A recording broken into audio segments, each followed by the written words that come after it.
ഇന്ന് ഞങ്ങളുടെ കപ്പൽ മലേഷ്യയിലെ പോർട്ട് ക്ലാങ്ങിലാണ് എത്തിയിരിക്കുന്നത്. അവിടുന്ന് നമ്മൾ മനസ്സിലാക്കി നമ്മുടെ ട്വിൻ ടവേഴ്സ്, മലേഷ്യയിലെ ട്വിൻ ടവേഴ്സ് ഒരു 1.5 അവർ റൈഡേ ഉള്ളൂ. അപ്പം നമ്മളൊരു ടാക്സി എടുത്ത് നേരെ ട്വിൻ ടവേഴ്സ് കാണാൻ വേണ്ടി പോവുകയാണ്. കപ്പലിൽ നിന്ന് ഞങ്ങളൊരു 5:30-6 മണിയാകുമ്പോൾ ഇറങ്ങി ഒരു 7-7:15 ആകുമ്പോഴാണ് ഞങ്ങൾ ട്വിൻ ടവറിലെത്തിയത്. ബാക്കി വിശേഷം നമ്മൾ ട്വിൻ ടവറിലെത്തിയിട്ട് നമ്മൾ കാണിക്കാം. മലേഷ്യയിലെ കോലാലംപൂർ സിറ്റിയാണ് നിങ്ങളിപ്പോൾ കണ്ടുകൊണ്ടിരിക്കുന്നത്. നല്ല ഭംഗിയുള്ള സിറ്റിയാണ്. എല്ലാം നല്ല വൃത്തിയോടും എല്ലാം നല്ല അടുക്കും ചിട്ടയോടെ ട്രാഫിക് എല്ലാം പാലിച്ച് എല്ലാവരും പോകുന്നുണ്ട്. കാണാൻ നല്ല വലിയ വലിയ ബിൽഡിങ്ങും കാര്യങ്ങളെല്ലാം ഉണ്ട്. പിന്നെ തമിഴ് കൾച്ചർ കുറച്ച് കൂടുതലായതുകൊണ്ട് അത് ഇടയ്ക്കിടയ്ക്ക് തമിഴ് ചോയുള്ള കുറച്ച് ടെമ്പിൾസൊക്കെ കാണാൻ സാധിക്കും. അപ്പോൾ നമ്മൾ എത്താനായി. അങ്ങനെ നമ്മൾ ട്വിൻ ടവറിൽ എത്തിച്ചേർന്നിരിക്കുകയാണ്. നല്ല ഭംഗിയുണ്ട്. ആക്ച്വലി രാത്രിയാണ് ഇത് കാണേണ്ടതെന്നാണ് എനിക്ക് തോന്നുന്നത്. ആ ഭംഗി ആസ്വദിക്കണമെങ്കിൽ രാത്രി തന്നെ കാണണം. രാവിലെ വന്നു കഴിഞ്ഞാൽ നമുക്ക് ഈ ലൈറ്റുകളൊന്നും കാണാൻ സാധിക്കില്ല. അപ്പോൾ ഞങ്ങളങ്ങനെ അതിൻ്റെ പുറത്ത് നിൽക്കുകയാണ്. ഇനിയിപ്പോൾ ഉള്ളിലേക്ക് പോകണം. പുറത്ത് 2-3 ഫോട്ടോസ് എടുത്ത് അത് ഉള്ളിലേക്ക് പോകാമെന്നാണ് വിചാരിക്കുന്നത്. എൻ്റെ കൂടെ 2-3 ആളുകളുണ്ട്.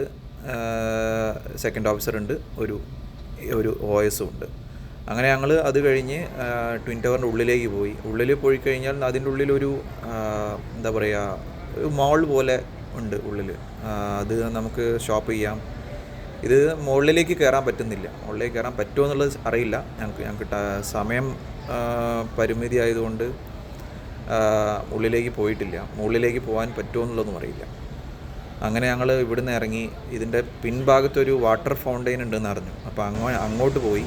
അവിടെ എത്തിയപ്പോൾ ടൂറിസ്റ്റുകളുടെ ബഹളമായിരുന്നു. അവിടെ നല്ലൊരു വാട്ടർ ഫൗണ്ടെയിൻ ഉണ്ടായിരുന്നു.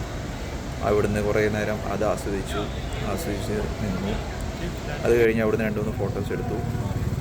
അങ്ങനെ ഞങ്ങൾ പിന്നെ പോയത് ഒരു മാർക്കറ്റിലാണ്. അതായത് ഫുഡും ബാക്കിയും കാര്യങ്ങളൊക്കെ കിട്ടുന്ന ഒരു ലോക്കൽ മാർക്കറ്റ് എന്ന് പറയും. അങ്ങനെ ലോക്കൽ മാർക്കറ്റിലൂടെ കുറച്ച് നേരം നടന്ന് നല്ല മ്യൂസിക്സും കാര്യങ്ങളൊക്കെ ആയിട്ട് ആളുകൾ ഫ്രൈഡേ നൈറ്റ് എൻജോയ് ചെയ്തുകൊണ്ടിരിക്കുകയായിരുന്നു.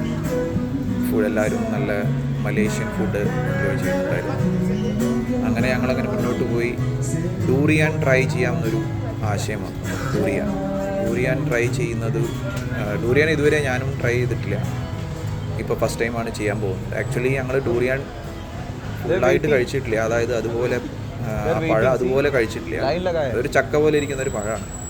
അതിൻ്റെ ഒരു ജ്യൂസാണ് കുടിച്ചത്. അപ്പോൾ അതുകൊണ്ട് അതിൻ്റെ കറക്റ്റായിട്ടുള്ള സ്മെല്ലും ടേസ്റ്റും കറക്റ്റായിട്ട് കിട്ടിയില്ല ആക്ച്വലി പറഞ്ഞാൽ. അത് നിങ്ങൾക്ക് കാണിച്ചു തരാം. അങ്ങനെ ഇവിടെ ഭയങ്കര ട്രാഫിക്കും കാര്യങ്ങളൊക്കെയാണ്.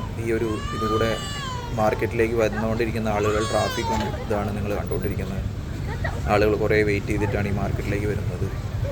ഫുഡ് സ്ട്രീറ്റാണ് ആക്ച്വലി. ഇത് പറഞ്ഞാൽ ഫുഡ് സ്ട്രീറ്റാണ്. ഒരു ഫുഡ് സ്ട്രീറ്റും മാർക്കറ്റും രണ്ടും കൂടി ഒരു ബാർബക്യൂ അങ്ങനെയുള്ള കാര്യങ്ങളൊക്കെ. ഞങ്ങൾ ഇവിടുന്ന് ഒരു ബാർബക്യൂ കഴിച്ചിട്ടുണ്ടായിരുന്നു. ഫുഡ് കഴിച്ചു. അതൊക്കെ അതിൻ്റെ ഫോട്ടോസും കാര്യങ്ങളൊക്കെ ഞാൻ ഷെയർ ചെയ്യാം. ലാസ്റ്റ് വീഡിയോസിൽ കാണാം.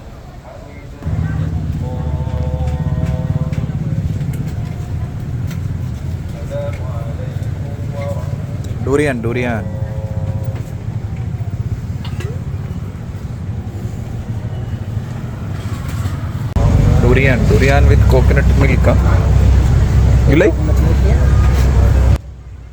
ഈ ഡൂറിയാൻ ഷേക്ക് എനിക്കും സെക്കൻഡ് ഓഫീസറിനും അത്രയ്ക്കും കൂടി ഇഷ്ടമായിട്ടില്ല.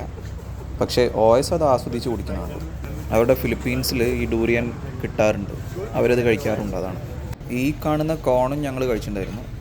കോണൊക്കെ സാധാരണ നമ്മുടെ ഊട്ടിയിലൊക്കെ കിട്ടുന്ന പോലത്തെ ഒരു കോണായിരുന്നു. പിന്നെ അവിടുന്ന് ഞങ്ങൾ നേരെ ഒരു റെസ്റ്റോറൻറ്റിലേക്ക് പോയി. അവിടുന്ന് ഞങ്ങൾ ഫുഡ് ഓർഡർ ചെയ്ത് കഴിച്ചു 4 ആളും. ഈ കൂടെയുള്ള ആളായിരുന്നു ഞങ്ങളെ ഡ്രൈവർ കം ഗൈഡ്. ഇതാണ് ചിക്കൻ ഞങ്ങൾ കഴിച്ചത്. ചിക്കൻ സമ്പലും റൈസും.